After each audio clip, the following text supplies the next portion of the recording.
देश के शहरों में अब प्रति व्यक्ति आय यानी सैलरी का स्तर पहले के मुकाबले बढ़ गया है। इसी के साथ अब पहले के मुकाबले लोगों की खर्च करने की क्षमता भी बढ़ गई है। ये बात इकॉनमी के लिहाज से तो काफी अच्छी है, लेकिन आपका क्या? महीने के आखिर में आपके हाथ में क्या बचेगा, इस पर आपको ध्यान देने की जरूरत है, क्योंकि देश की तरक्की तभी है जब आपकी तरक्की होती रहे, आपके हाथ में पैसा बचे। ऐसे तमाम लोग हैं जो पैसा कमाते तो बहुत हैं, लेकिन उनका पैसा काफी तेजी से खर्च भी हो जाता है और आखिर में उनका पूरा बजट गड़बड़ा जाता है।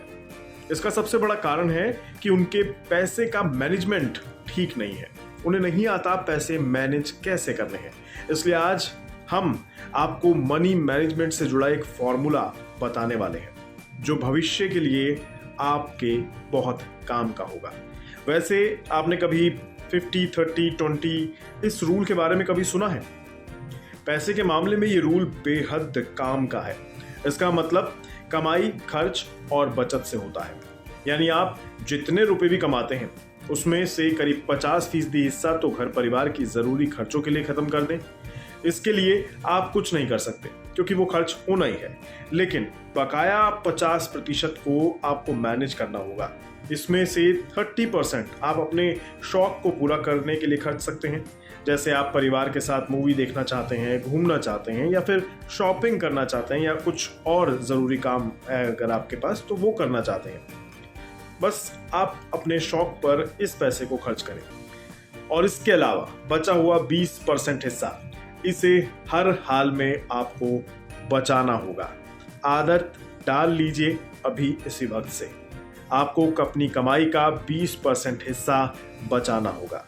चलिए इसे एक उदाहरण से समझ लेते हैं। मान लीजिए आपकी हर महीने की तनख्वाह 50,000 रुपये है। आपके हाथ में 50,000 रुपये आते हैं। ऐसे में 50-30-20 के रूल के हिसाब से अपनी सैलरी को बांट लीजिए। यानी 50,000 रुपये का 50% सीधा सा 25,000 रुपये हुआ, जिसे आप घर के जरूरी खर्चों के लिए निकाल लीजिए। 30% हिस्सा हुआ 15,000 रुपये, इसे आप अपने शौक पे खर्च कर सकते हैं, और 20% हुआ 10,000 रुपये, जिसे आपको हर हाल में बचाना है। ये रकम आपकी सैलरी के अनुसार कम या ज़्यादा हो सकती है, इसलिए इसे आप अपने हिसाब से डिवाइड करके देख लीजिए। वैसे अगर आप अपने शौक को भी कम करके पैसे बचा लेते हैं तो इससे अच्छा कुछ हो नहीं सकता, लेकिन अगर आप ऐसा नहीं करना चाहते तो भी कोई बात नहीं, पर कम से कम 20% की रकम हर हाल में आपको सेविंग करनी है। इस तरह अगर आप हर महीने 10,000 रुपये बचा पाते हैं तो एक साल में 1,20,000 रुपये की बचत आप कर लेंगे। पैसे की बर्बादी अच्छी बात नहीं है, ये आपको समझ लेना चाहिए। इसलिए पैसे को सोच समझ कर ही खर्च करें। जिन फिजूल खर्चों में कटौती की जा सकती हो वहां जरूर कटौती करें और पैसे बचाएं। बचत के इन पैसों को आपको जेब में नहीं रखना है, ना ही अपने बैंक में छोड़ देना है, बल्कि आपको इसे निवेश करना है और उसके लिए आपको ऑप्शंस चुनने होंगे, कोई भी जो आपको ठीक लगे। जैसे किसी फाइनेंशियल एक्सपर्ट की सलाह लीजिए और कोई पॉलिसी चुनकर एसआईपी कर दीजिए। इमरजेंसी की स्थिति में निपटने के लिए कोई हेल्थ इंश्योरेंस भी ले सकते हैं। एक्सीडेंटल बीमा वगैरह भी अगर आप चाहें तो करा सकते हैं। इसके अलावा परिवार को सिक्योर करने के लिए कोई टर्म इंश्योरेंस भी ले सकते हैं, ताकि आपके ना रहने पर आपके परिवार को किसी खराब हालात से निपटने के लिए सहारा हो जाए।